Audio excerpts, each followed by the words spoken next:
So I just found out about Akira Toriyama's death and how he'd actually been dead since 1st of March, which was, just looking at my calendar here, it was basically been a week, last week Friday. Um, Guys, this is a massive, massive loss. Like, you understand that? You understand what this man meant to so many people and to the Japanese media, to anime, to shonen, to I'm gonna just say it, man. There's shonen as it's understood as what it's understood to be doesn't exist without Akira Toriyama. I'm gonna just say I don't care. Call me a casual, call me whatever. It doesn't exist without Toriyama. Yes, there were various others. There were those that came before him that also influenced him, but what we know now as shonen does not exist without Toriyama. And just man, a significant portion of my childhood, my sister's childhood, my little brother's childhood, just all my friends growing up, uh, a lot of people around the world, there are grandparents, people who are I think old enough to be grandparents who who grew up who grew up with Toriyama's work, you know, especially with Dragon Ball, that being his most popular work and his most enduring work, the one that one of the especially Dragon Ball Z, one of the major anime that made the entire medium, that helped bring it to the mainstream. You had your Pokemon, Digimon, your Sailor Moon, and then you had Dragon Ball Z. For a lot of people, that was anime, and I don't know if they have any other continuations planned. I know that Daima, which was supposed to celebrate the 40th anniversary of the Dragon Ball franchise, 40, yes.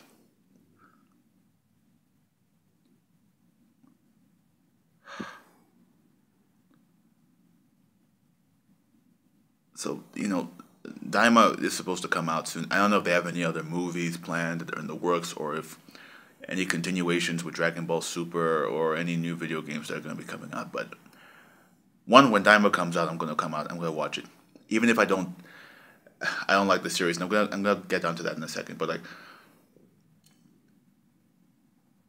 Daima, I'm gonna sit and I'm gonna watch because I know that is his hand. That's his hand that's on that. But my goodness, like if the franchise does continue,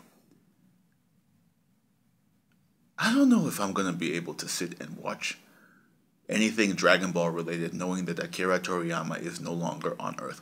It was one thing I watched the likes of GT. I watched parts of Super. I know he only really wrote like outlines of that, but he wasn't writing too much of it. You know, I unfortunately watched Dragon Ball Evolution, which is the reason Dragon Ball Super even exists, because he did not want that that movie to be the legacy of one of his most popular and enduring works ever. That's the reason Dragon Ball Super exists. And even if I didn't like Dragon Ball Super, even if I didn't like a lot of decisions that him and Toei made with the series regarding the characterization of Goku and just certain things, he wasn't perfect. He wasn't perfect. But that man was a hero. He was one of my heroes. He was an inspiration to myself. My sister, my sister. She even told I found out from my sister because she saw it this morning, and she just told me she was devastated. She was crying for hours hours on end. Like it's, and my little brother, he fairly recently got into Dragon Ball, and just going over. So he just got into that stuff about like I put it like 5. Actually, no, he's been into it for about 10 years. I'm not even saying sorry. Time, the passage of time. That's a different conversation. But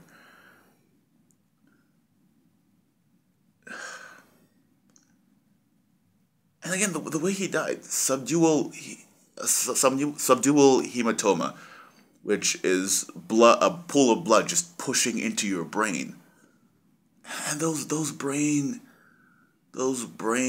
like diseases and injuries, like you can't play with those. When those happen, that's it.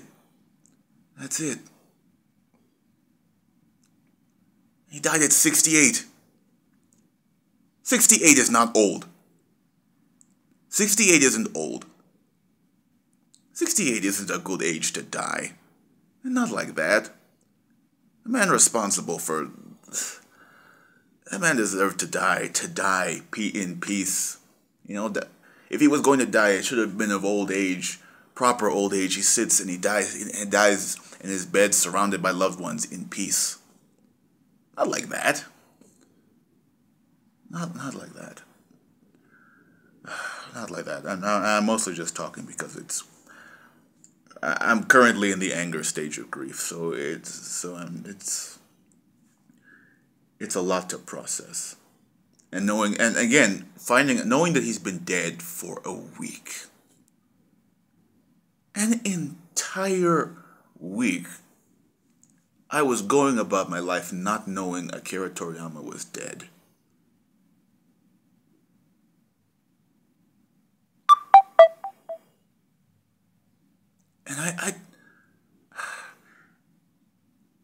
And it's always the people, and it's always in the ways that people don't expect. It's always in the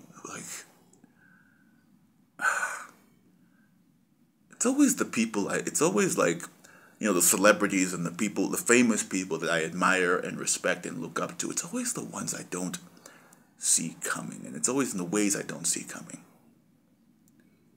And I think that's true for a lot of us. You admire this person, you've looked up to them your whole life, you're inspired by them, you've watched them, you've read their work, whatever they're responsible for. You've been a part of that journey. And then you just find out that they're just gone. And gone away. And even if he did just die of natural causes, I'd probably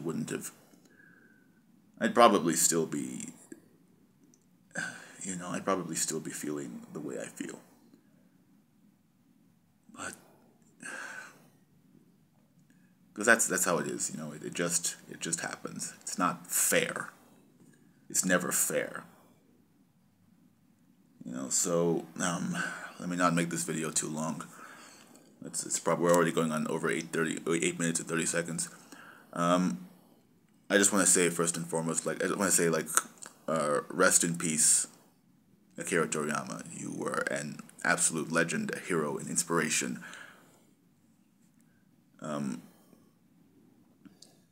You touched my heart, my young heart as a child. You touched my heart. You hold a significant piece of my childhood in your hands. And I want you to take that with you into the next life. Just thank you very much. Thank you so much for what you created and what you allowed me and my siblings to experience when we were very young.